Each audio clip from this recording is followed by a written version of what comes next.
Welcome everyone, and I hope you're all enjoying the World Cup going on at the moment.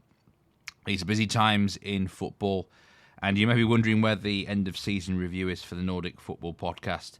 Don't worry, it will be coming probably towards the end of the World Cup campaign. But in the meantime, we've got a really long, in-depth interview with the Ham Kam assistant manager, Tom Dent, who has been on the show before. The last time we had him on, he was the manager at Stjørdals-Blink in the second tier of Norwegian football. But we go really in depth about his time so far at Ham Kam, a season, of course, which saw them survive in the Eliteserien. So settle back. This is a long one. Some really good stuff in this interview with Tom. And I hope you really enjoy it. Welcome, everyone, to a new episode of the Nordic Football Podcast. I'm Steve Wyss, and I'm delighted to be joined by the Ham Kam assistant manager, Tom Dent, who comes back on to the show after a very interesting year in the Eliteserien. Tom, it is very good to have you back. How are you doing? Thank you very much for having me back. I feel like a bit of a bad smell that I just keep popping up every so often. Can't get rid of me. But no, everything is good. It's been a lot's changed since the last time we spoke. So it'll be good to dissect it a little bit and see what's happening. But it's been an interesting year, to say the least. It's an absolute pleasure to have you back, actually. I think I would have called for you to come on earlier, but I know you were involved in a very intense season for Ham Kam with, I'm sure, a lot of distractions. Of course, the last time you were on the show, you were manager at Stjørdals-Blink over down there in the OBOS Ligaen. Unfortunately, they've now been relegated this season from there, but you did keep them up via the playoff last season. Congratulations on that one. That was a fine achievement in itself. But in the off season, you moved, obviously, from Stjørdals-Blink to Ham Kam. Now, obviously, some might think, why would you go from becoming a manager to an assistant manager? But in the Norwegian system, there's fully professional, the semi-professional. I guess the appeal for Ham Kam, moving up there to the Eliteserien, joining forces with Jakob Michelsen, a well-known, highly respected coach, must have been quite a strong lure.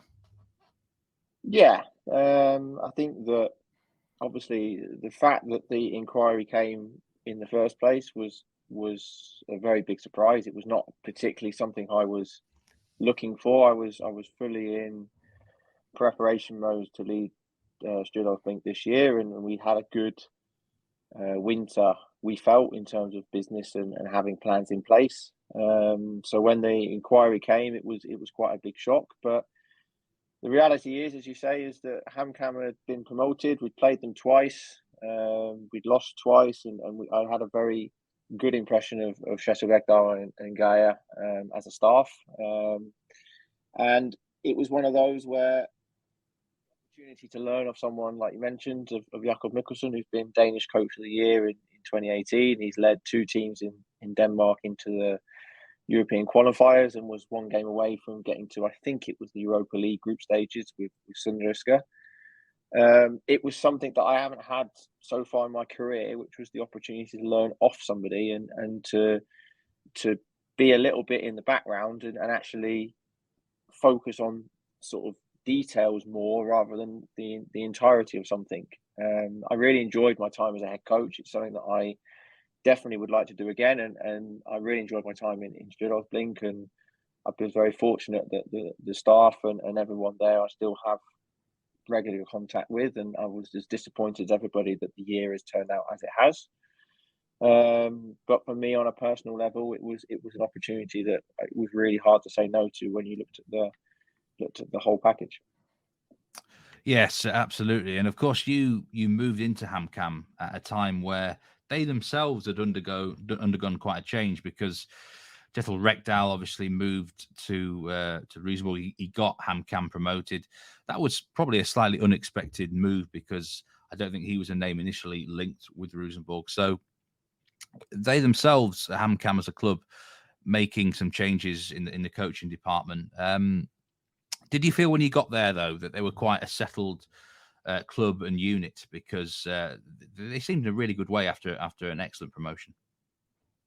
Absolutely. And I think that the biggest strength from their promotion was that unity. I think that, I'm sure we'll talk about Kristian Eriksen later, but even he, I wouldn't argue at that time, was a star. His star was growing, but it wasn't like he felt he was better than the group, and he was never like that to the day he left. So we had a settled group. It was a club that, in reality, had promoted probably 12 months earlier than planned. I think the plan was to be challenging in 21 and to gain promotion from OBOS this year. So in reality, they achieved promotion 12 months early. And then you had Jakob come in, who in many ways was quite a big name for a club like Ham Kam, in the same way Stjørdals-Blink was when he came in, and has really bought into what had begun. And to be honest, just built on what was there before and tried to put his or our stamp on things a little bit more. But not sort of veering away too much. And that then meant that the player group were very quickly on board, and we were able to, at least at the start of the season, catch a few teams off guard and by surprise at actually how high a level we could achieve.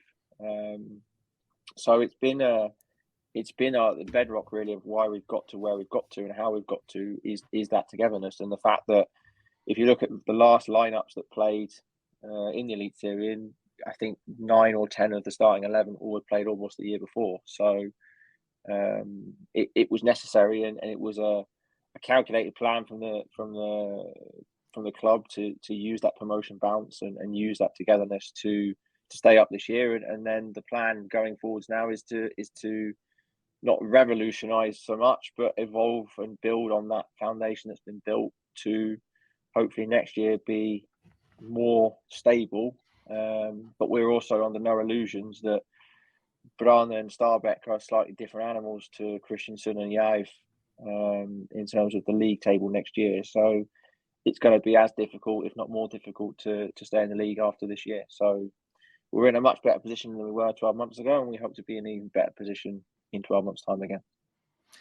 I would totally agree with that. I would say, looking ahead, it is early still and things can change, but it might be the strongest ever Eliteserien that there's ever been since I've covered it anyway, in terms of the 16 teams in there. So, everyone's going to have to really work hard this winter. But is it simple to say that at the start of the season, the objective was just stay in the league? Is that the directive from the club's board?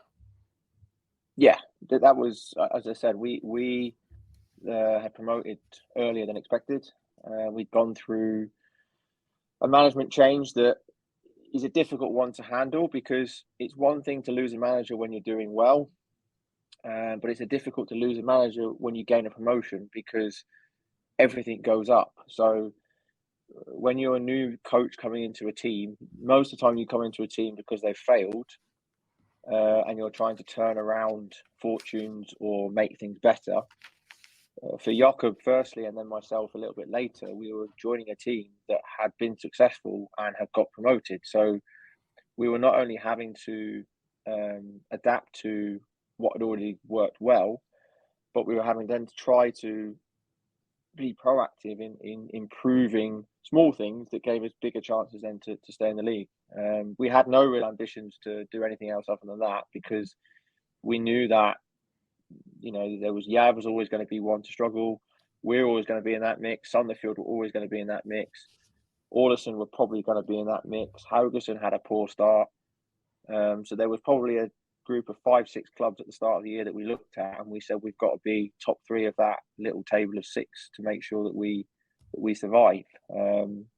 We managed that, but that group of 6, we weren't expecting it to be Viking and Strømsgodset as it was near the end.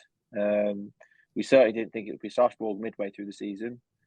And we, teams like Tromsø and Odd, who had a very, very good second half of the season and ended up in the top half of the table, we expected to be teams that could be around them. So I think we've learned a lot this year. I think, as you said, our objective was to stay up, and we achieved that. And now it's a case of we've got to utilise the next stage of the plan now and stabilise ourselves in the elite, shall we say, at a level where the club is built to be. If you look at history books, the now national team coach, Ståle Solbakken. He is a coaching hero in Ham Kam. He was the last manager when Ham Kam were at this level. And it's a level that we want to continue to compete at. But the hard fact is, last season we had the smallest budget in the league, and we can't always. It's unrealistic to think we can keep producing miracles, particularly as we said, when the strength of the league next year is going to be so much higher. So we've got to do ourselves even better. We can slap ourselves on the shoulder and say we've had a good year this year, but come 4th of January when we start back up again, it's a new battle.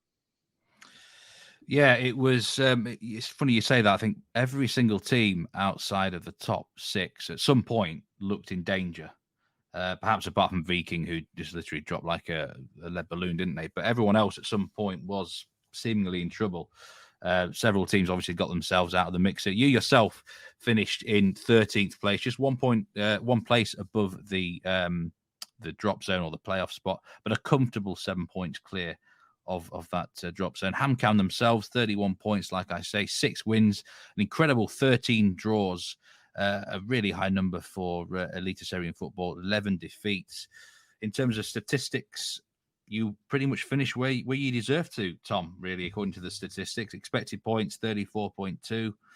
Expected goals was 32.95. You scored 33. Expected goals against, 43.12. You conceded 43.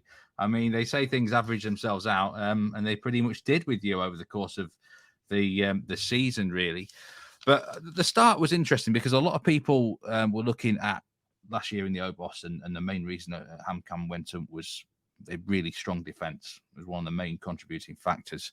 But there was a lot of talk that the change of coach, Rekdal, known for being quite negative and defensive, might make you a bit more attack-minded, watchable. And early on, I have to say, some of your games were wild. The first 3 or 4, it was end-to-end football. It was crazy stuff. And then it kind of changed a bit. Is that just simply a case of just adapting to the league a little bit, initially catching teams by surprise, and then you settle down? Yeah, I think when you're a newly promoted team, and we have to include myself and Jakob in that, in the newly promoted part, because the reality is, before the first ball was kicked against Lillestrøm, we had 3 players in our entire squad that had played at the Eliteserien before. That was Malagovis, that was Schullestad, and that was Sjøkkevold. They were the only 3 players, I believe, from memory, that had played Eliteserien football before. And Kongsvold, sorry, but he'd played very, very little football the year before. But it means then that everyone's you use the first games to sort of find out where you are actually, where is the level? Where is, what can we afford to do? What can we not afford to do? But the first game against Lillestrøm, the first 45 minutes, we were clearly the best team. We went 2-0 up. Kristian Eriksen hit the bar from an unbelievable volley. And we thought this was going to be, this is going to be nice and this is going to be a good season. And then we come off the pitch at 2-2 going, what on earth has happened there? And the difference there was Akar Adams coming on at half-time and Paul Arne Helland coming on at half-time. And both of those 2 gave us really, really big problems. And we made some, mistakes that were punished quite rightly from Lillestrøm. So, when we played Tromsø again, we had an even game. I wouldn't say it was the best performance we had, but it was an even game. Keeper mistake from Hagen meant that we lost the game instead of taking a point. And Kristiansund away was the same. We gave away poor goals, but it was end-to-end because Kristiansund made it an end-to-end game, and we knew that before. If we made it an end-to-end game, that they want to have counter-attacks. They weren't good established either with or without the ball at that time of the season because they were missing as many central defenders as they were and things like that. So we struggled and we managed to get a draw. But again, if you're talking statistics earlier, if you look at statistics from that game, we should have lost the game by, I think, 1 or 2 goals. And then the flip one with Sandefjord at home, we won 3-0. We made a tactical change after. I'll start that again. Jakob made a tactical change after 10 minutes. Went more in a 3-5-2, which gave us the better chance to press and engage Sandefjord higher up the pitch. And from that point on, we were by far the best team, and 3-0 didn't really flatter us in that game. So at that point, you're off sort of the promotion bounce, and we played teams that, yes, Lillestrøm had a good season the year before, but they historically, they finished sort of middle to lower table. They had what was expected to be a surprise year last year and finished, I think it was 4th. Didn't really have a best of pre-season, so we fancied our chances. Tromsø, Sandefjord, Kristiansund were all against teams that we expected to compete against to stay up. It was after then that we started playing your teams like Vålerenga and playing Glimt and playing I can't remember who else played in that period, but we played sort of better teams, and we had to show a different side to ourselves, and that defensive solidarity was something we knew we could rely on. We had my first game for Ham Kam was away in Molde in a training game, and we'd spent all pre-season up to now working on how to use the ball a bit more and being a bit more comfortable and pressing at a higher point. And we got absolutely demolished 5-0. And it was probably the best thing that could have happened to us, because it made us realise that, this team was not used to losing. They'd lost, I think it was no games in the last 15 games of the season in OBOS, or one maybe, I think. So they weren't used to losing, and they had to feel that real punch in the face to make everyone just sort of wake up a little bit and go, oh, okay, actually, this isn't going to be as easy as OBOS. And we adapted from that then. So it meant then that we relied on that solidarity. We after the Tromsø game, we made it sort of clear what was important to evaluate ourselves against, not just the result, but if we're looking at a game, what do we want a Ham Kam team to look like? We talked about things like teams not wanting to play against us, being difficult to break down, putting balls in the box, and being a bit more direct, because that's what brought success to Ham Kam previously, and that's what we needed to be to get success this year as well. So we found our groove. We got a lot of draws, but we kept putting points on the board. Everyone, including yourself, was concerned that too many draws might cost us in the end. But the reality is we wanted to keep putting points on the table. We knew that we would lose some games along the way. We knew that goal difference was going to be a big thing, and that's why we only lost, I think it was 2 games all season by more than 1 goal. 3, because we had the Lillestrøm game, the last game. And we knew that goal difference was going to play an important role, and it did near the end, because it forced Sandefjord then to have to try and beat us, and they didn't, and we stayed up. So, as I say, we've been ourselves this year. We've relied on that defensive solidarity, and we've tried to find ways to score goals with and without Kristian. But we know that next year we have to have more of a threat again against better teams, and try and maintain that defensive solidarity that we've managed to do for most of the season. So it's been it's been an interesting year for us, because Jakob has, of course, wanted to come in and do things his way, but he's respected, and we've respected how successful Ham Kam have been previously, and what's made them successful. So we are, if you watched Germany-Spain last night, you would have seen Spain go very man-man orientated high up the pitch when Germany had a goal kick, and Germany tried to do the same against Spain, and that's where we've got a lot of success this year. Is we've managed to defend low when we've needed to, but we've managed to find a way out of defending all the time, whether that's get a goal kick for them or get a throw in for them up high up the pitch, or find a fixed situation where we can break out of our block and press a little bit higher and stop teams really being good at what they're good at doing. So I think it's only Odd and Tromsø we've failed to take points away from this year across the 30 games, or across the 15 other teams. We should have got something against Tromsø at home, but we shot ourselves in the foot. We should have got something Odd away, but we shot ourselves in the foot. So that's on us. But we feel that we can compete at this level, but we just need to be better, and we need to improve in everything we've done so far.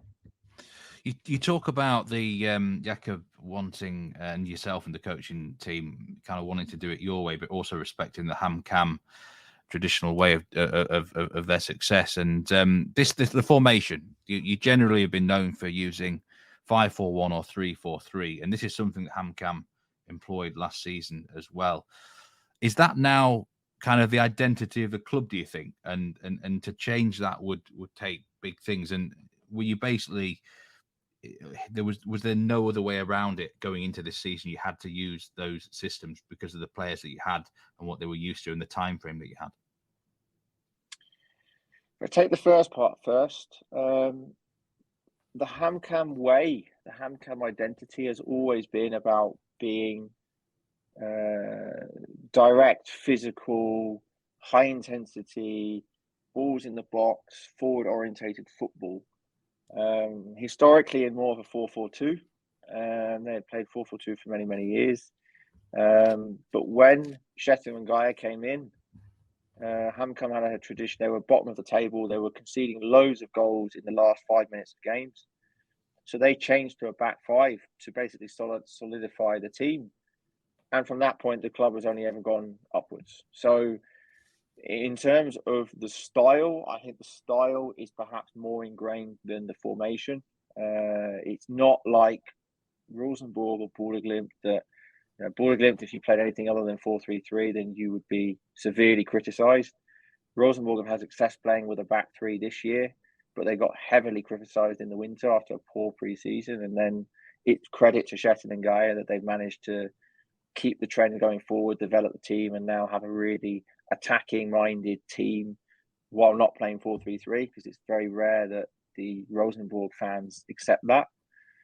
It's more about, for us, the style. So I think when you look at the formations we played, you have to look very carefully to pre and post Kristian, because with Kristian Eriksen in the team, it was like having two players. So, we used to have it where when we played teams that played a back five, we'd play 3-4-3 or 5-4-1 because it was easiest to go man to man and easiest to, again, as we talked about, come from being in a low block and go into a higher block because it was easier to give responsibilities to players of who to press and who had responsibility for different areas of the pitch. The tactical change we talked about against Sandefjord was switching from that into a 3-5-2 because it was easier then to have two strikers against two central defenders. And again, easiest to move our midfielders and to press the fullback to the Sandefjord and then lock them in on one side.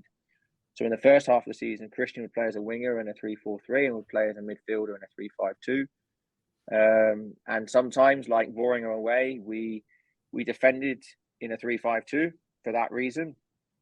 But we attacked in a 3-4-3. We pushed Kristian a lot higher as a winger. We played Emil Silnes as a striker defensively and a winger offensively because it meant then that our front three could pin Vålerenga's back four. And we could use our wing backs then to overload on the sides and create 2 against 1s because of, at that time, they had Leone and they had Dunham on the wings who were not the most defensively minded. So it was easier for us then to overload on the sides, still have 3 people in the midfield, 2.5 in the midfield. And then you can have one of the central defenders step forward then against their one striker. So we found different ways when we had it with Kristian. When Kristian left, he was such an important player for us. We can't deny the facts. He had 4 goals and 5 assists in the 14 games he played for us. That's difficult to replace. That's even more difficult to replace when you don't really have the market to go and gather someone of his quality back in. So if you look at the second half of the season, we predominantly played more 3-5-2 because that was what we had with the players we had available. And it was easier then to hold players more to responsibilities as a group. Whereas with Kristian, he was such a good player that you had to give Kristian a bit of freedom. So if he drifted from the right wing when he was playing in the front three and over to the left side, then we couldn't be angry with him because most of the time when he did that, something would happen. We'd get a chance or we'd get a shot or he'd score or we'd get an assist or something. So you accept that. But when you're a team like we were that had really good togetherness and team effort and solidarity, then we needed the structure then was the most important thing to try and emphasize everyone's best qualities. So the second half of the season, we played more of a traditional 3-5-2. Allowed us to have 2 strikers then in the box at all times.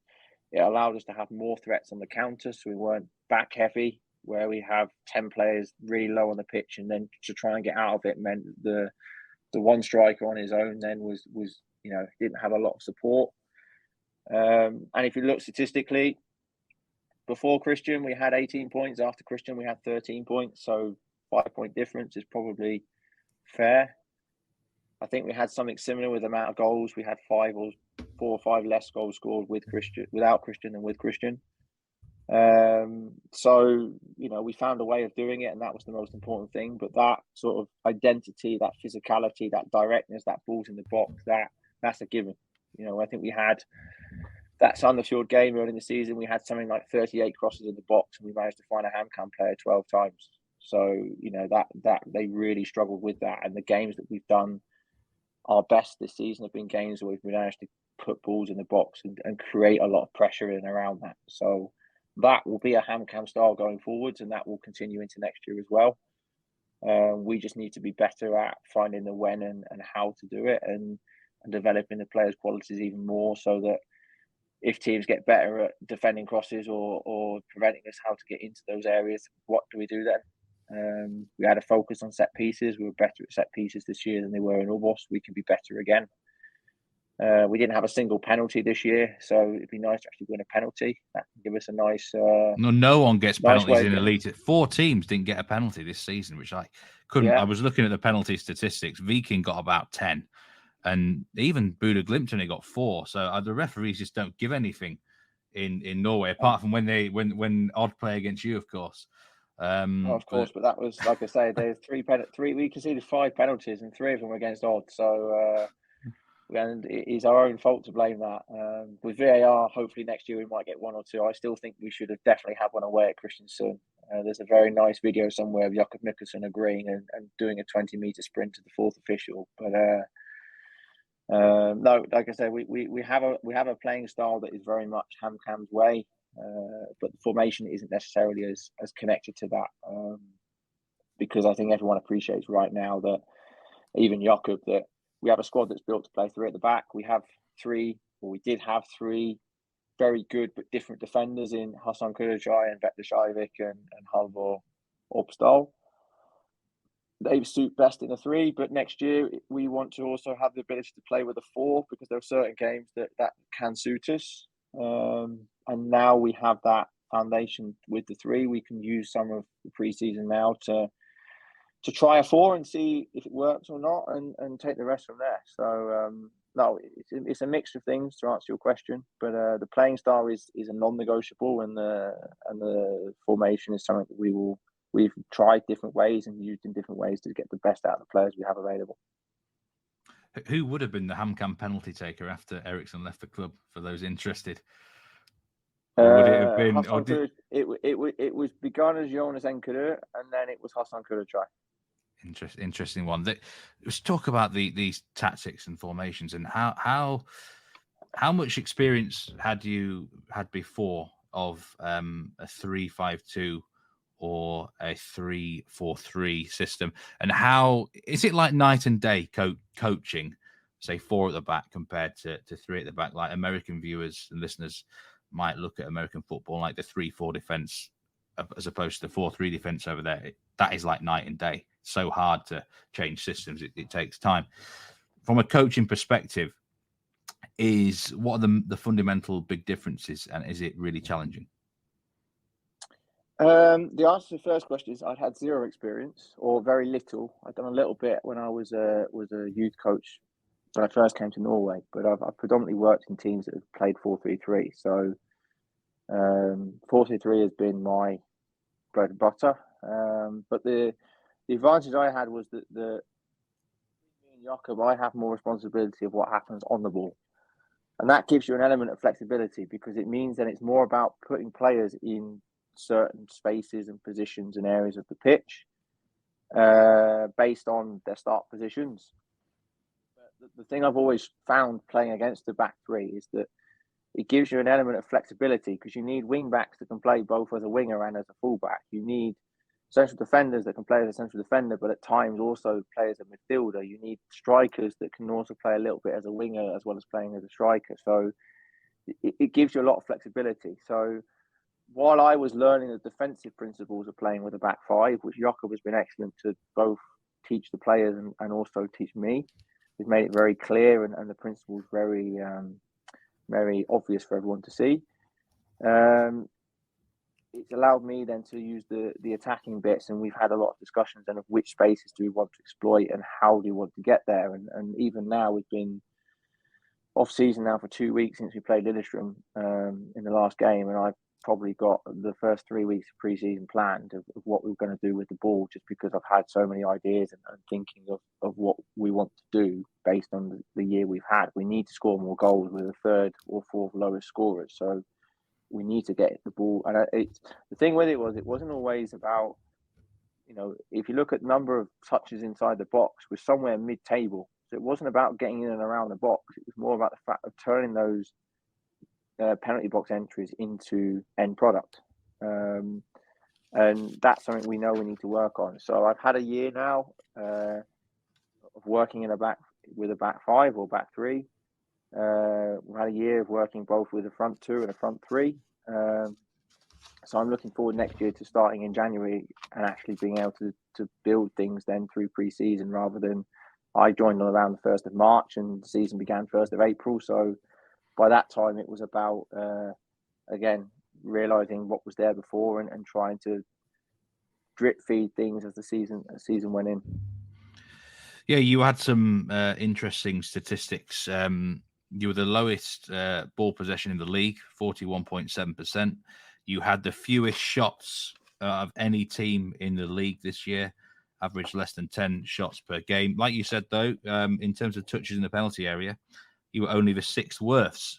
So you were getting in there, but you just weren't really shooting, or I don't know, maybe trying to wait for the perfect opportunity in that regard. A couple of other ones that really stood out to me defensively. Aerial duels, you got involved in nearly 50 aerial duels per game, which is really high. Tromsø, for example, were only 27. So it's really interesting just to look at the different styles of the teams. You were indeed involved in the lowest number of goals per game out of any team in Eliteserien. In terms of over and under 2.5, you had the most under 2.5 games. It was a very high scoring season in Norway, one of the highest scoring I've ever known, to be honest with you, Tom. And to be fair, even your actual overall average number, it was 2.5 goals per game average that you're involved in. That would be quite high for some leagues. So it's not like you're a boring team or anything like that. It's just compared to the rest of the league, which is so wild at times. So let's touch on Kristian Eriksen, like you said. This player, 4 goals, 5 assists in the games with you. He was a massive part of both the expected goals, expected assists. There was talk he was going to leave you pre-season. I think it's probably something you always knew. Eventually, he was going to leave the club. I guess two questions, maybe even 3. Can you plan for that? Because there's all sorts of speculation and stuff. How do you then replace the player? And do you even have the resources? You mentioned earlier the lowest budget in the league, reportedly. I don't know. That surprised me that you'd be even lower than Yerv, but it's really difficult, I suppose, when you're at that level. You lose a player, even if you get good money for that player, you can't just necessarily reinvest it quickly to get an immediate replacement. I'm going to touch on your statistics part first. I feel we need to go through that. The reason why we had the most aerial duels was because we were the best team to press, as we said, from playing out from the back and things like that, which meant that we forced teams to play long, and then we had 3 central defenders that were good in the air. So it makes sense then to play to our strengths. The reason why we got so many draws then was that we were probably one of the best teams to stop other teams doing what they're good at.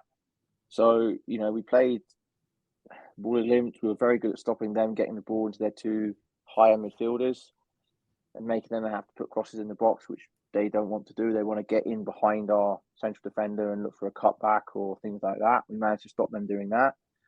Warring are the same. They love to create 2 against 1 on the sides. They love to have an overlap from the fullback and have a run from the midfielder. And again, we managed to stop them being able to do that. We managed to prevent them being able to put cutbacks and really threaten us there. Goodsa, again, not many teams have taken points from Goodsa at Goodsa, particularly early on in the season, but we managed to handle the ability that they like to run in behind a lot, because we managed to stop them at source more, and when we did struggle, then we were organised enough to defend. The reason why we've drawn so many games is because we haven't been good enough to then exploit other teams' weaknesses. And I think the reason why the league has been so wild this year is because the main thought process into games is that most teams put their style and have so much belief in their style that they just do their style, and then they put it against another style, and whichever style is the best wins the game. Glimt don't change how they play, no matter if they play against Molde or if they play against Jaev, they play the same way. Rosenborg have been a little bit adaptive, but on the whole play the same way. Molde have pretty much played the same way, but they've got more defensive backbone than they've had in previous years. Vålerenga play the way they always do. Odd play the way they always do. Tromsø play the way they always do. Sarpsborg have played the same way, despite the fact that they had a massive losing run midway through the season. So the reason why this year has been so crazy is because most teams have just done what they're used to doing. Are you saying there's sort of not much adaptability in there, or not? And teams perhaps this mentality, we'll outscore you. If we will do what we do, we don't care what you do. We're just going to beat you. Yeah, I think that's fair. And I think the reason why we've had then the ability to succeed is because we've gone the opposite way. We've accepted that, if we try and go toe to toe offensively, we're gonna struggle. So we've decided to do it slightly differently and go, okay, we're going to be really hard to beat. You're going to have to work really, really hard to beat us, and you're going to be really, really hard to break us down. And then we've had to then be better at taking the chances we get. We don't create many. You said that. But we have been decent enough then to say that despite the fact we don't get many chances, we do take the ones we get, whether it's by luck or whatever. We have been able to take them. I think, I don't know what it was now, but certainly after around 20 games, we actually had an average shot distance of about 12 meters, which is because we put the ball in the box a lot. So most of our shots then were coming from headers or things like that, whereas other teams had it slightly higher. I think it was 16, 17 meters. So that's where we've got our success from last year. And now this year is about, we have to be better at that. And if we're going to probably take a similar approach, we have to be better exploiting other opponents' weaknesses. But again, next year will be a crazy year. Brunn will come up here. They've absolutely stormed the OBOS Ligaen last year, and they'll go all in on the way they want to play. Sarpsborg will be the same. Odd will be the same. Tromsø will be the same. Vålerenga will be the same. All those teams will play in a very, very similar way next year. It's just whether they're good enough to do it. And the one final statistic, which also has something to say, is that there was no managerial changes this year. Absolutely none. So most teams have played the same way through the whole season, apart from, you could say, a Viking or a Godset near the end, where they kept not winning, so they had to change something, and Viking changed to a back five, and even Godset changed to a back five for a period of time. So, but mostly teams have played the same way. Yeah, when they came up, they were trying to play out from the back, and they were trying to score brilliant goals with the ball, but in the end they found out they didn't have the quality, and then they still tried to do it, but they did it with slightly less risk, and they had a summer window where they got a lot of players in. So that's a little bit for that one. Now I'm going to stop there because you're probably going to want to edit that. So I'm going to stop. I love that. I absolutely love that bit, actually, Tom. And it's interesting you say there was no managerial changes. I mean, you would have got a massive price on that half of the Allsvenskan lost its jobs over in Sweden or in Norway. Everyone's sticking the same. And I can't really think of a time when even I thought, oh, how has he kept his job here? It was one of those years where I think a lot of teams kind of did what they were expected to do, really. And those that did struggle, it was, those sort of managers kind of deserved the time, and expectations were not massively high there. So it was good to see quite a lot of patience there, Tom, I must say. But going forward, just back to the losing the Kristian Eriksen thing. I mean, obviously that was a big blow to the team. And did you obviously you said you changed your tactics after he left? That's how crucial that player was. And it's about getting through to the end of the season with the points you needed. But in terms of within the club itself, how big a blow was it? It was probably less of a blow than if we'd lost him in the winter. No, it would have been a bigger blow if we'd lost him at the beginning of the year, because he was people said he was the DNA. He wasn't the DNA, he was the soul. He was the essence of the club. His dad was a big player for the club in history. His story is Jamie Vardy-esque. During Corona, he asked the sports director if he could come and train because he was playing in a Division 3 team and wasn't allowed to train because of the COVID restrictions. So he asked the club if he could come and train, and then he got a deal for 6 months, and then he got a deal out the year, and then he signed a 2-year deal, and then 3 months later, Rosenborg wanted to sign him. So I think if we'd lost him in the winter, it would have been a big problem. But through that experience in the winter, we knew that, you know, the plan was to keep him to the end of the season because we saw him as fundamental for staying up. But actually, big credit has to go to Jakob because I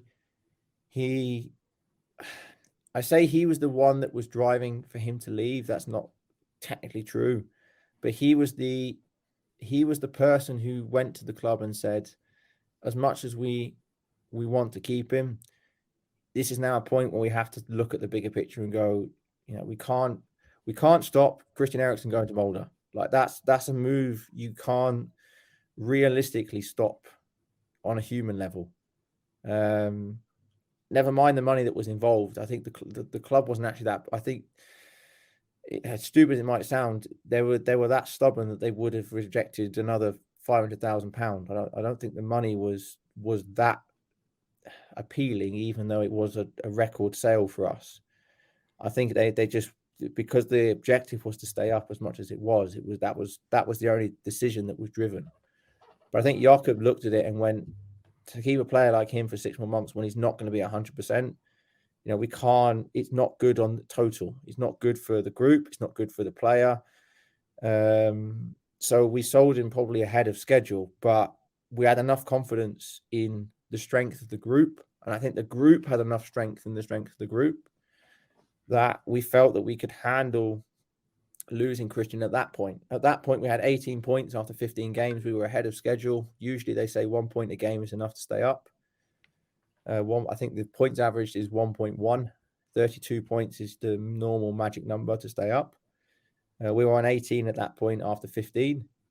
So we felt that we had enough. It might not be as pretty or as secure as if we'd had Eriksen, but we felt we had enough. The group felt like they had enough. Kristian wanted to go, and we had to respect that. And it's a fantastic story all around.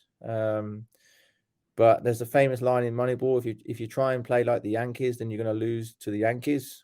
We couldn't play the same way with Kristian Eriksen. We had to find a different way. It didn't affect us too much from a defensive point of view because we had players that could play and do the roles. But from an offensive point of view, we lost that X factor. We lost that intensity. We lost that quality. We lost that ability to do the unexpected. So we had to find a way, and we did. We signed the Ridwan Hassan and we signed Victor Lin as offensive signings in the window to try and give us some of the qualities that we lost with Kristian. But in the end, we found that actually we couldn't exactly fit them in totally. So we ended up relying on the players that had been there the whole way. We'd lost Martin Bureau for the start of the year. He started to come back fit in September and played most of the games at the end. We played with Paul Schirkevold and Jonas Enkeru mainly as the two strikers, with Marcus Pedersen there a little bit as well. We played Christian Onsrud and we played Fredrik Schulstad in the midfield, and they were pretty much stable throughout the rest of the season. So we just found something that fitted. But the thing that fitted was we ended up the season, I think, with 10 out of 11 players being Norwegian and 9 out of 11 players coming from a 40-kilometer radius. So we found our way, and for us, it succeeded. But, you know, we would have had a far more comfortable and better year if Kristian had been there until the end. But we were all delighted for him. He was at we had our Christmas party on Wednesday with a mixture of supporters and players and coaching staff and the administration of the club. And Kristian was there, and he was treated like one of us. You know, he got a medal for being joint top goal scorer of 4 goals. We had 5 players on 4 goals. So we had 5 goal scoring medals to give out. But Kristian was there, and he's still, you know, whenever he is in Hamar, he always comes in and says hello to the players and the staff and the club, and that will always be the case. Yeah, it's interesting you say there you kind of ended up with the team that kind of got you into the Eliteserien. And I guess my next question here is, when you get to a certain stage of the season, were you kind of surprised how well the group had adapted to the top league, really, because I looked at a lot of preseason predictions for you guys. I had you actually 13th exactly. You were one of the few teams I predicted exactly.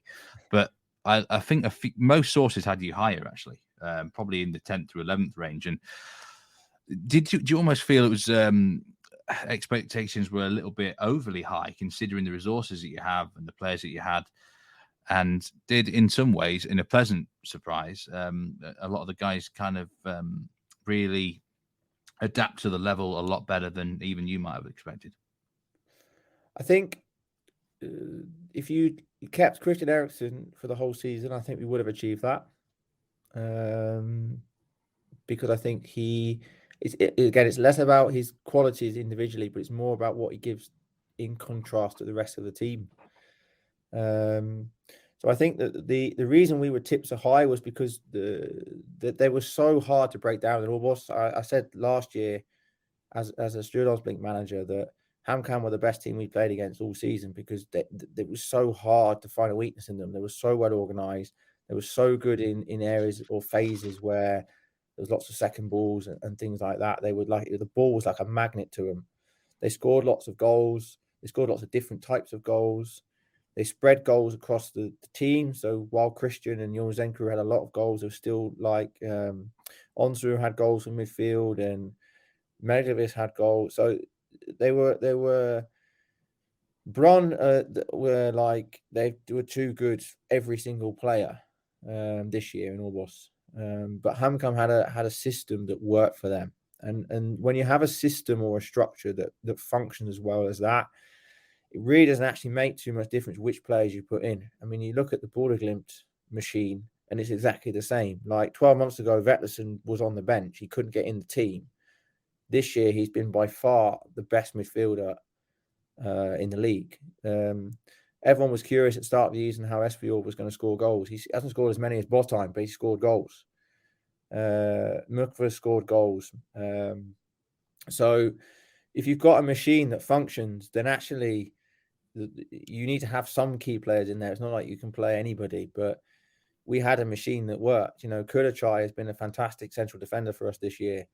And we're going to have to replace him now in this winter. His contract's expired and he's not going to sign a new one. That's open knowledge. But we're going to have to find someone that fits his qualities profile to fit into the machine.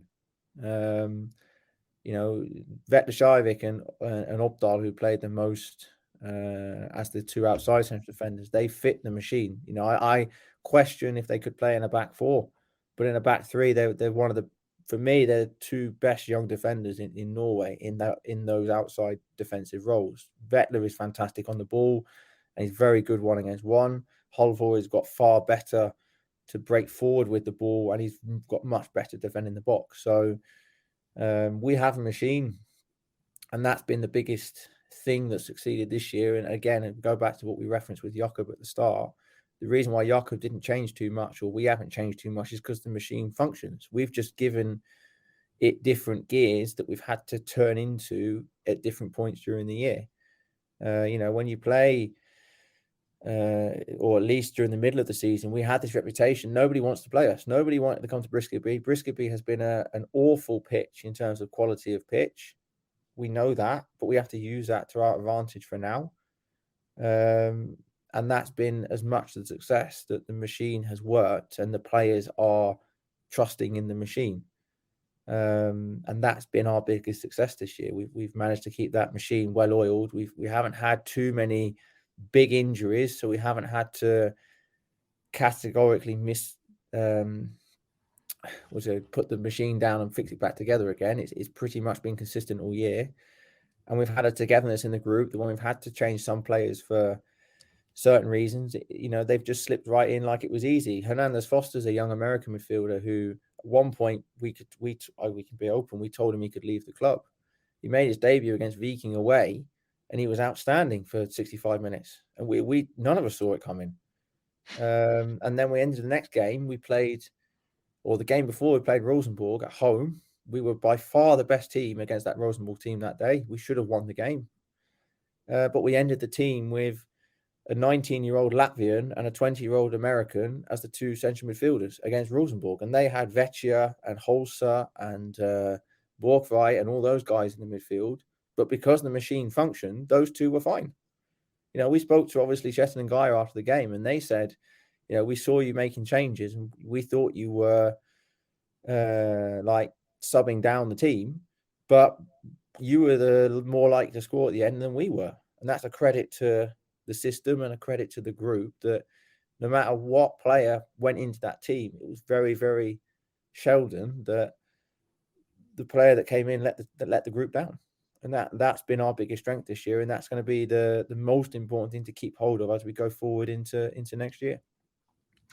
We're going to talk about a potential Eliteserien team of the year soon, Tom. But before we go there, is it fair to say probably the biggest down point of the year for you was the defeat against Sarpsborg? I mean, I have to say, I forget a lot of things in football, but I won't forget this game because it was it was an absolutely. I still no idea how you lost the fixture. You took an early lead in the 5th minute. Can't actually remember who scored that goal. And then there's Foster. And there's Foster, yeah, and really, it's fair to say I think you dominated a lot of the contest. Yes, Sarpsborg did have some chances, but then they just completely went berserk and overcommitted, and you had some incredible chances to make it 2-0 on the break. I don't know how it didn't go 2-0. This is a Sarpsborg team that had lost 8 consecutive games at that point, I do believe, and I actually think the manager might have bit the dust if he had lost against you that day. There was a lot of talk about it. They just didn't look right. And then, incredibly, in stoppage time, they nicked an equaliser and then a penalty with probably the last kick of the game. It completely turned around their season. I don't think they lost a single game after that. And for you, though, that's a bitter blow. That's a really bitter blow. You still were above the relegation zone and everything like that. But mentally, I mean, how do you recover from that? And how do you pick yourself up? So I say quickly, you lost your next 2 games after it, but eventually sort of long term, get that out of your system. I'm guessing that was a really big challenge. Yeah. And I think that the difficulty with it was that it's one thing that the event, like, you know, we go through 2 against the keeper alone a minute before they make it 1-1. Same player, Hernandez Foster, missed the target, and they basically played the goal kick and they score. It's one thing, the events. It's another thing that when you walk off that pitch, you see how much it means to Sarpsborg. The Sarpsborg staff, in fairness to them, they were very humble. They were very sort of, you know, today we didn't deserve to win. This is just football. We're obviously happy, but, you know, you should be really pleased with your performance, which I didn't have to do. I'm not sure if that had been me and they'd been in their shoes. I'm not sure I would have been as humble as that. I think I would have been halfway around the stadium going mad like most of them were. So they deserve big credit for that. But it's another thing that you then have to face the music. You know, you have to. Everybody is sat in that change room after a game and thinking exactly the same thing. How the F have we lost that game and what happened? And you know, how at 90 minutes, we were 7 points clear of Sarpsborg, who were in the playoff place at that point. And we were in a really good position then to start not thinking about going down and actually start thinking about, you know, mid-table and going forwards there. We had a Viking team at that time who was struggling next, which we knew that we could get something, and we had an odd game that could go either way at that point. But it took time. And I think the other side to it as well was, if I remember correctly, that was in round 20. And we had played pretty much consistently every weekend from round 10, with no breaks, no sort of extended time, which is rare in Norway. So at that point, mentally, we were quite tired. We needed the buzzword is circuit breaker now, but we needed a break. We needed something just to break us up on it. And again, Jakob was good. We were good after the game and sort of said, like, you know, there's things we can learn. We were annoyed at the fact we didn't take chances, but we knew that. We were disappointed at the way we conceded the second goal because we felt it was a mental collapse after the 1-1. We collectively, staff included, felt like we'd lost the game, which we hadn't. We had a point, and we all would have taken a point away at Sarpsborg at that point in time. And then it was more disappointing the week after against Viking, because actually against Viking we scored first. We had a very good start. We scored early, and we felt like, okay, Viking are struggling here. We can score and frustrate them. The longer they are frustrated, the more likely it is that we're going to get something from the game. We conceded about 90 seconds after they scored, and then they scored from a mistake from us with probably 15 minutes to go, and we didn't really create anything after that. And that was probably more disappointing for us as a coaching staff than the Sarpsborg game, because the Sarpsborg game we did a lot of good stuff. We just had a 3-minute blip, which happens. That's the beauty of football. The Viking game we just were flat, and that was when we really felt that there was a not a mental block, but we needed to just take a breather. And then against Odd, again, the performance against Odd wasn't bad. We had a spell probably midway through the second half where we hit the post. We could have got an equaliser, perhaps should have got an equaliser. And then we give away a rash penalty with 5 minutes to go. We lose the game 2-0. And then we just used that international break well and said, just go away and don't think about football. Come back. And when we come back, then we just reminded them what we talked about earlier is, what are we? You know, in those 3 games, not so much the Sarpsborg game, but certainly the Viking and the Odd game, we'd forgotten ourselves a bit. We didn't have that same ugliness of people didn't want to play us, or we didn't have that same directness. We didn't have that same aura, I guess is the word, that, you know, when teams want to risk it at home, or when we go to teams, they think, oh, this is going to be a tough game today. You know, some teams like Viking or Goodsu in the last few rounds, there's been teams that probably felt they've got a little bit of a soft underbelly and they're a little bit, okay, we can get a win here. Against us, it's always, they know they have to really battle to get something. And that's just sometimes a goal or even just a point. So we used the break well. I think it helped that we had Yav, because everyone knew the importance of Yav and how big a game that was in terms of us staying up. And we just found ourselves again. And again, if you look at that first half against Yav, I think we are battered them, didn't you? You absolutely battered them in that first half. And they to be fair to them, they scored an incredible goal out of nowhere, and then you were put under significant pressure. Actually, I thought they were going to equalise, to be honest with you, Tom, that day. But you did really well to hang on to it. You showed, I think, your strong togetherness, and that's when it all, you know, when it does help when you've got a great group to see out those wins in the end. And that's what we needed. We needed that type of win, I think, after the Sarpsborg, because, you know, we all thought it. We're all human, that we're leading with 2-1 with 5 minutes to go. We're under pressure. We're all thinking back to Sarpsborg and like, we don't want this to happen again. But the difference was, having experienced it, talked through it, evaluated it, we handled it. You know, we made a big call in goal. We changed Hagen out for Jendal that game. And a lot of the reasons for that was because of Jendal's ability in the box. And that was a big reason then in those last 5 to 6 minutes that we managed to handle that scenario, was because Jendal was able to deal with the crosses and deal with that aerial barrage perhaps a bit more than Hagen has done previously this season. But then there's been many times, I know you mentioned it, when we played like Glimt and Mulder and those teams, where Hagen's made a really big save when we've been 2-1 down or something, and then we've scored and we've got a point out of it. So the biggest thing about this group of players is, if you look through the squad, pretty much everyone has played and pretty much everyone has contributed in some way, somewhere during the season. Whether it's Hernandez Foster, who scored goals, whether it's both keepers who have made big contributions at key times, whether it's the strikers who might not have scored many goals but have contributed goals at really important times, whether it's the midfielders, the same, whether it's the defenders, the same. Everyone has contributed at some point, and I think that's been the reason we managed to eventually get over that Sarpsborg defeat. It sat hard. It still irritates me that we didn't win that game, but we didn't win that game not because we weren't good enough, and I think that's an important difference compared to some of the other defeats we've had this year. You know, we deserve something from that game. Jakob he was disappointed, but he was disappointed for everybody. I was disappointed for everybody, not because we lost, but because we didn't feel we deserved to. And that's sometimes harder to take than when we lost 2-1 away at Rosenborg, we deserved to lose. Rosenborg were better than us, and we just go, okay, let's go, move on.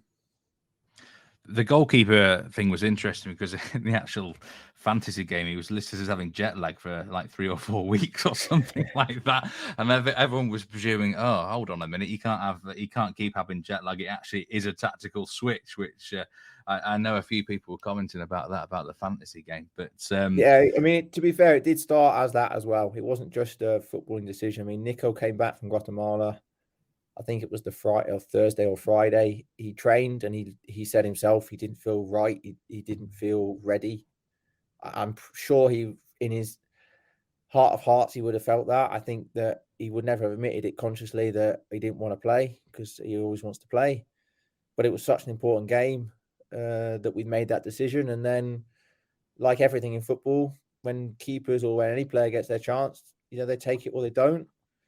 We felt then that we had to stick with Lars after what he did in that Yav game. And, for Nico, it was hard, but he was a fantastic professional, and he's got as much, if not, he's got as much reason to deserve credit for the success than Lars has for the last 8 games. And that's going to be a different challenge we have to solve next year. But, it's credit to both of them that we have 2 good goalkeepers that managed to contribute to our success in different ways. Yes, the team that always must come first, and you got the job done. You beat Sandefjord away from home 2-1 to secure your Eliteserien place for next season. So I must congratulate you on that, and I'm sure that, the relief, and I'm sure there've been plenty of celebrations after that one, Tom, because you worked really hard for that this season. Yeah, it was relief, I think, for everybody after that Sandefjord game. And it was nice because at that point we were 5 points clear. And, we all knew that if we lost to Sandefjord, then it was still 2 points clear, but then it becomes a bit shaky Stevens, as Jakob called it. But everyone was very much focused on, we want to do it against Sandefjord. We want to get it done. We don't want it to be, we draw and someone else loses, which means we stay up by default. We wanted to be the ones to win the game to stay up. And it was a big relief. It was obviously a very nice evening after Sandefjord on the bus and into the night. But it meant then that the last 2 weeks of the season, we could all just have our shoulders down and we could actually enjoy our football again, because it is difficult to enjoy football when there is so much on the line and so much pressure, and everyone talks about it and everyone's making reference to this, that, and the other, whether it's team selection or the amount of draws you've had, or we don't play enough forward football, or why is our team the one with the least possession, blah blah blah. But it meant the last 2 games of the season we could try some things. So all of a sudden we went from being the team with the least possession to all of a sudden I think we had more possession than Tromsø at home, and I think we had just as much possession against Lillestrøm away. We were a little bit less defensive, and that tells from the fact we conceded 5 goals. We didn't score as many goals, but we could have created more chances than we did. But it allowed us a chance to try some different players and try some different things, and go into next season then with a feeling of, okay, we know which direction we want to go in, instead of waiting until Sandefjord did 3 weeks later and now going, right, now what, when a lot of teams have already started their business and evaluated and looking forward to next year already. So it's been a really, as I said, interesting year. I have to be honest, as much as I didn't enjoy it at the time, it's far more exciting to be in a playoff as long as you win it. So last year was more exciting and a bigger sense of relief. But for this year, I was more than happy to sit down with my feet up on the sofa and watch Kongsvinger play Sandefjord and think, I don't need to worry about that. Then I would have been if I'd been in the middle of it. So, but I'll say it now. If you offer me Qualic next year, I'll take it as long as we win it.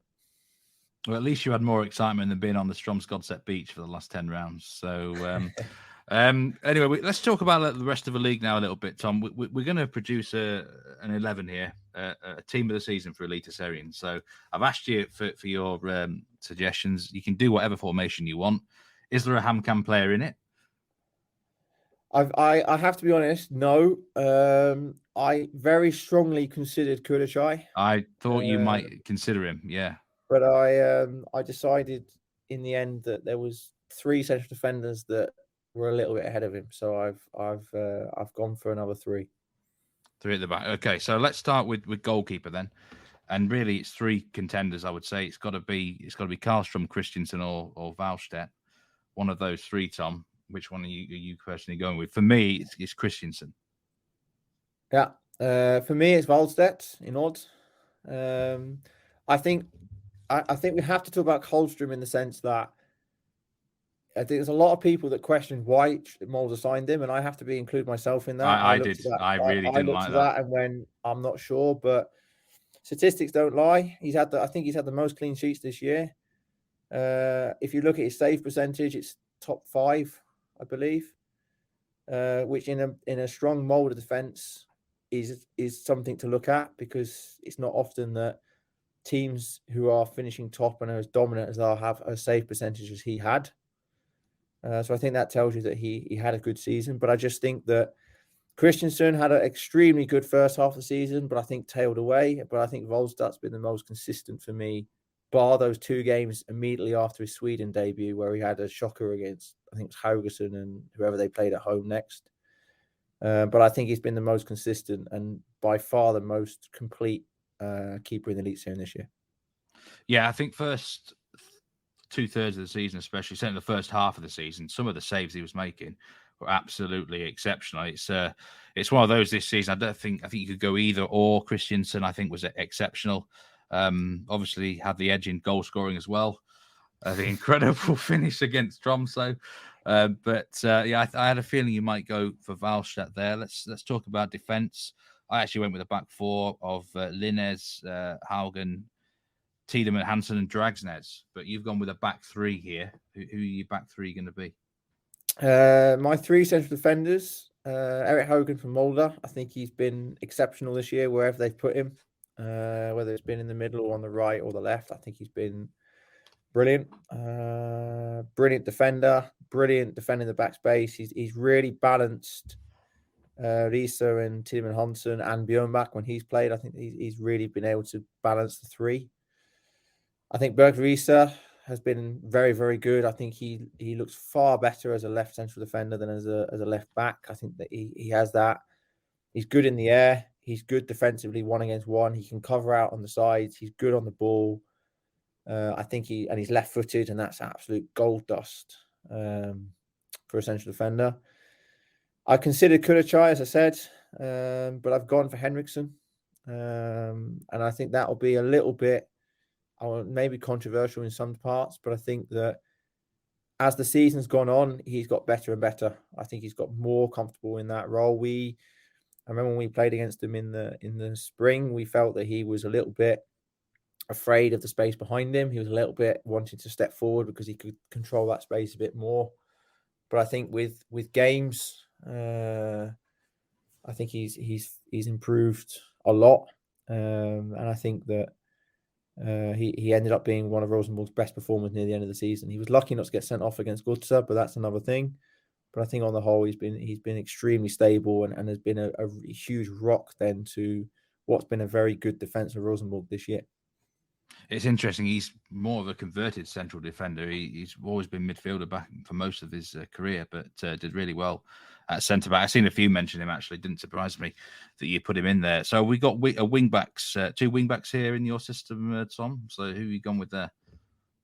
Linnes is obviously not a surprise from Molde. I think that he's been phenomenal, and I think that he can get up and down the pitch. Again, he's good in the air. He's scored goals. He's contributed a lot this year, and I think that he's been a mainstay in that team. Left wing back was a bit tricky. Dragsnes has played mostly as a central defender this year, so he is my left wing back, but I do it a little bit reluctantly because I think that he's played well.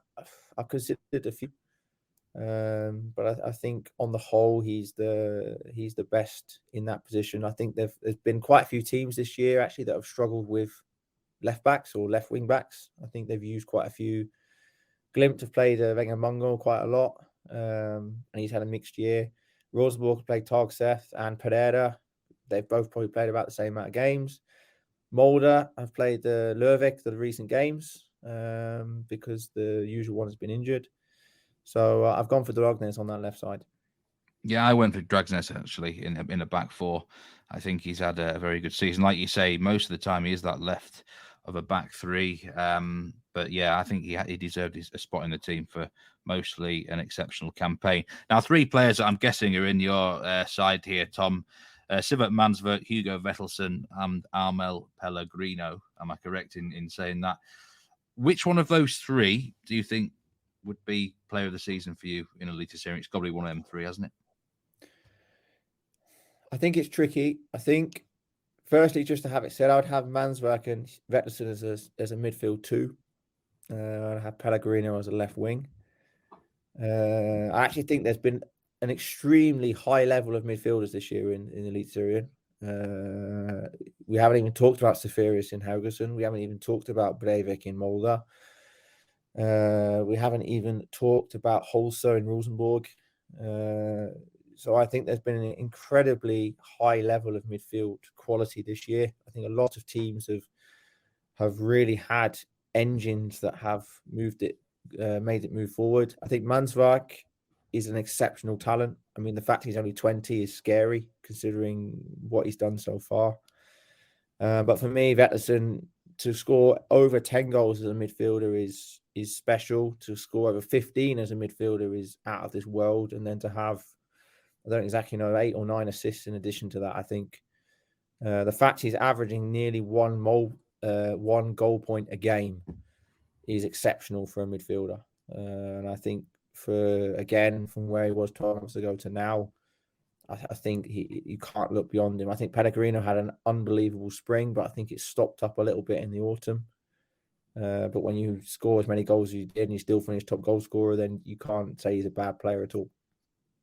Yeah, all 3 absolutely exceptional. I went with a midfield 3, which is asking a lot of Mansverk in this system, along with Vettelsen. And I also put Eric Kitolano in there. I think he's had an unbelievable year for Tromsø. A very offensive-minded 3 there. I went with Kasper Tengstedt up front after an amazing year at Rosenborg, and Tobias Heinz actually made my team as well on the right wing. Who are your final players in your team, Tom? No, Tengstedt has to be there. I know he's only played half a year, but I know. Again, he's got over a goal point a game. It's just incredible. I considered Heinz because I think, it's particularly in the autumn, he's been unbelievable. But I in the end, I cheated and I went for Carlo Holzer as a sort of inside right winger. Because I think, again, on the ball, I think Tangset has been. I would love to know how many assists Carlo Holzer has got for Tangset. Because I would imagine it's probably at least a third or maybe even half the goals. I think Holzer had to find some time to fit in the Sheffield Rekdal Rosenborg system. But I think from round 10 till the end of the season, he was exceptional. I think he was Rosenborg's best player by a mile. Every time Rosenborg played well, he was in the middle of it offensively. And I think his all-round game has improved a lot this year. I think last year he was very, very good offensively, but could be got at defensively, particularly in the team. But I think this year he's been an all-round very, very good player. So I've cheated a little bit and stuck him on the wing, but I think I'm allowed. You've got to do that in these Team of the Year sometimes, haven't you? This is the way you've got to fit someone here and there. Thanks for your thoughts on that Team of the Year, Tom. And now I'm just interested what your overall impressions and thoughts are about Norwegian football as a whole. How strong is the Eliteserien now? We've seen teams do reasonably well in Europe recently, obviously helped by Bodø Glimt and Molde have done really well. The national team debate, surely they're going to make a major championship sooner or later, aren't they? I hope they do anyway. But it feels like Norwegian football on the whole is on the up again, the strength. Like I said, next season, it could be the strongest Eliteserien that I've ever known since covering this league.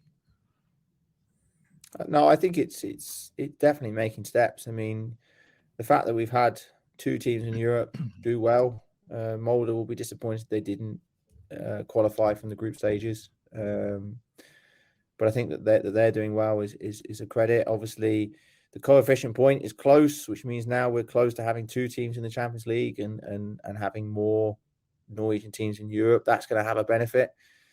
And, you know, the quality of the league is only getting stronger all the time. You know, you can see that next year, Rosenborg are going to be up there again even more.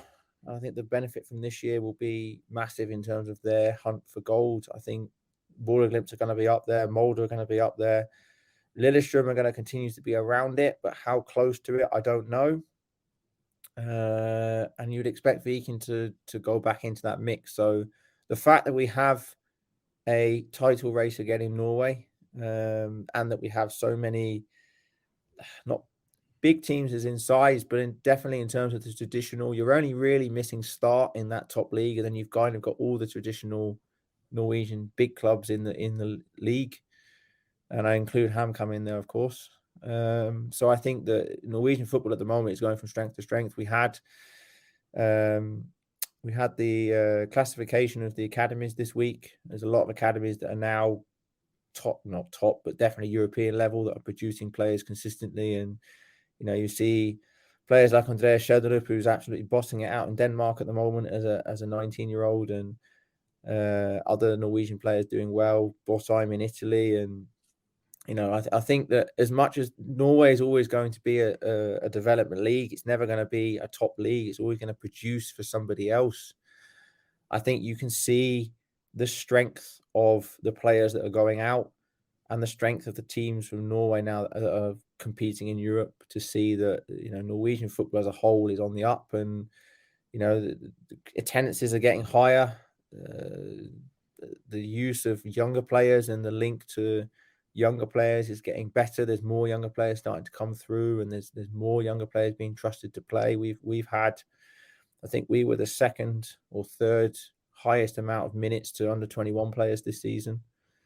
You know, and there's loads of other clubs that have done that. So it's definitely a fantastic league to be involved in. And again, you look at Håkon this year in the Allsvenskan, it could happen in Norway. It could easily be.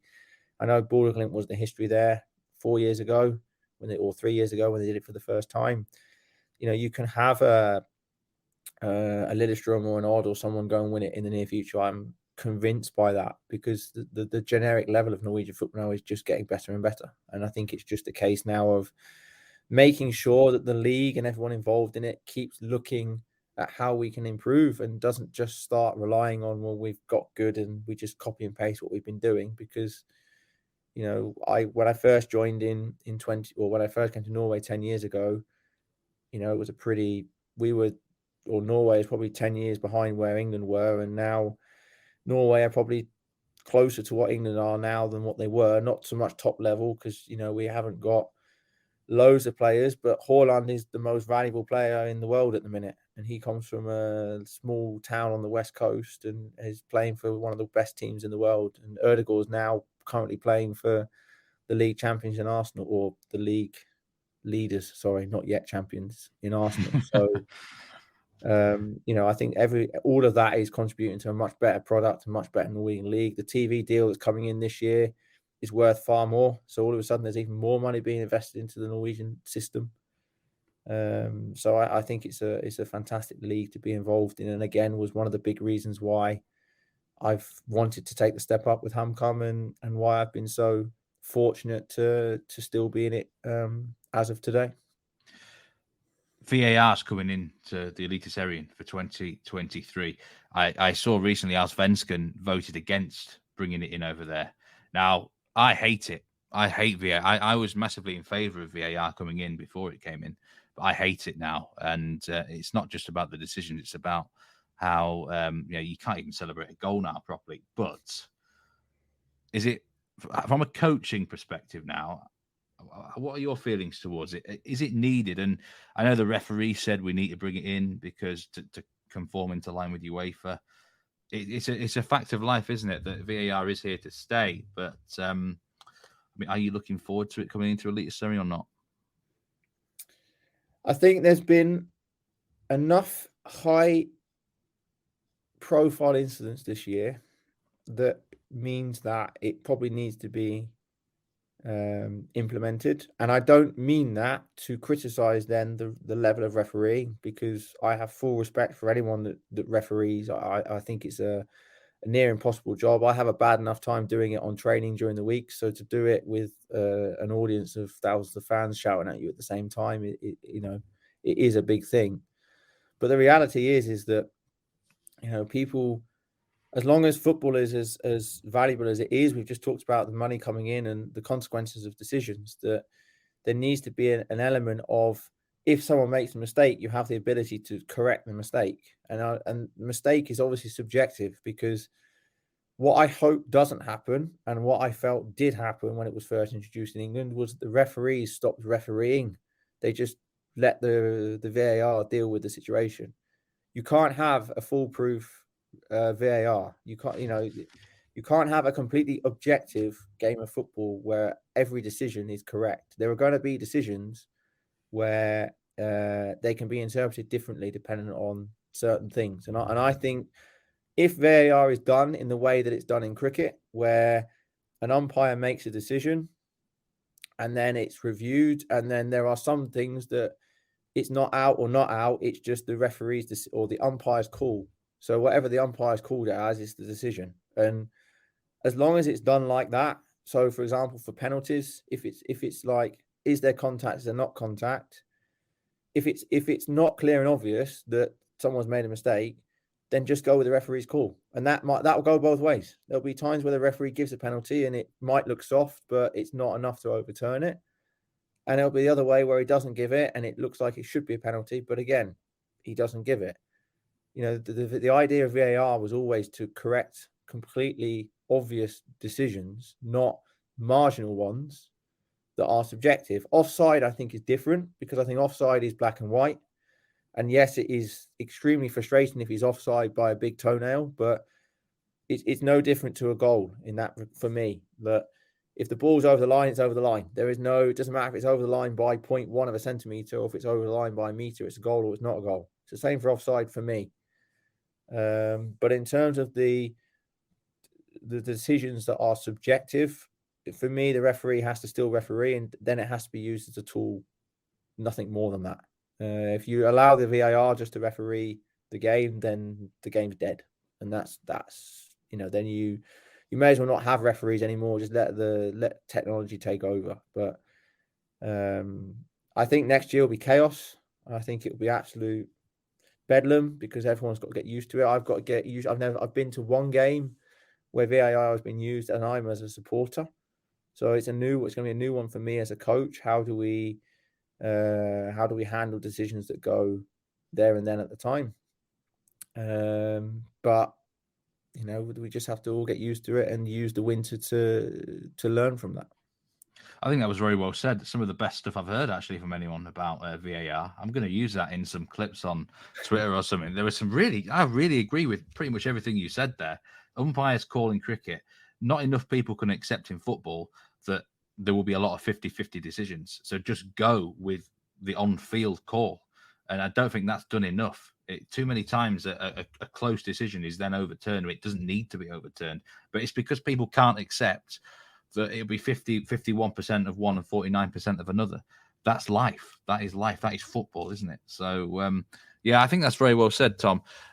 Finally, Ham Kam, the future, the objectives of the club. What is the ceiling for Ham Kam, do you think, going forward? Obviously, I'm sure you want to retain your place again in Eliteserien, but are you going to be looking to avoid that second season syndrome as such?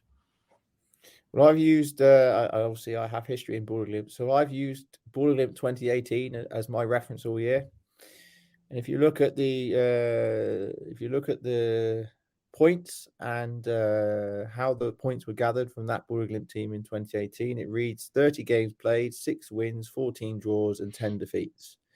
Ham Kam in 2022, 6 wins, 13 draws, 11 defeats. So if we'd managed to get a point against Tromsø or Lillestrøm, then we would have had the exact same record. And we all know what happened to Borderglimp the year after. So it's obviously I use it as a kind of half joke. We're not going to be going for silver next year as a start point. But my point is that the most difficult season in many ways is the first one, because you have to just stay up. The second one is difficult because everyone gives you more respect. It's no different to what I went into with Stjørdals-Blink last year, that they survived the first year, and then I come along and all of a sudden all those Hawaii chaos games they had in 2020 became more balanced because teams gave you more respect. They gave you the ball more. They say, you know, well, if you're difficult to break down, then we're going to wait for you to be open and out of position, and then we're going to look to counter on you more if your balance is not right. So we have to continue to adapt, to evolve. You know, we've said all along that the aim for this year was to stay up, and then we were going to look to improve a lot of things around the club. So we've got plans to redevelop the inside of the stadium, so we have better changing rooms and better facilities in general. We've increased a little bit some of the staff, so we've now got a physical coach who's in charge of the gym as well as a physio, and we've got GPS coming in the winter, and we've got all those sort of more modern things coming into play. We want to improve the squad. We need to improve the squad, and both myself and Jakob have a full pre-season now to build on what we've already done. We have an identity. We know what we are good at. We know what we have to look like if we're going to have a Ham Kam shirt on. So now we need to do it better, and we have to do it better because the quality, as we've said, is higher. We are going to be tipped to be in the relegation zone. There's no point pretending that, and there's no point pretending it's going to be anything otherwise. But it doesn't mean we have to accept it, and we don't accept it. You know, we believe that, you know, this year we've had the highest points per million kroner spent in budget of anyone in the league. We can do that again next year. And the biggest thing in that Bodø/Glimt team that went from being 13th to 2nd was that they were coached. You know, Kjetil Knutsen as a coach took a group of players that were pretty much the same group of players and made them better. So for myself and Jakob, that's what we have to do in the winter. We have to set the standards. We have to coach the team and be better. And as long as we all have that mentality, which I believe we do as a club, then, you know, firstly, we stay up, and we do that as quick as we can. I always think that the first thing to aim for is be better than last season. So if 31 points was what we achieved last year, then 32 points should be the target next year. And if we score 33 goals, then we score 34 next year. And if we conceded 42, then we concede 41. And once we hit those targets, we see how many games we've got left, and the rest is up to us. You can see what Odd and Tromsø have done this year with the same objectives. They if you'd asked them, they would have said that the first priority is to stay up. They did it with 8 games to go, and then they went on a fantastic winning record and ended up finishing 5th and 7th. So, you know, that's what we have to look to achieve, and I've put a fantastic foundation down. We have loads of enthusiasm around the club. We have a great player group.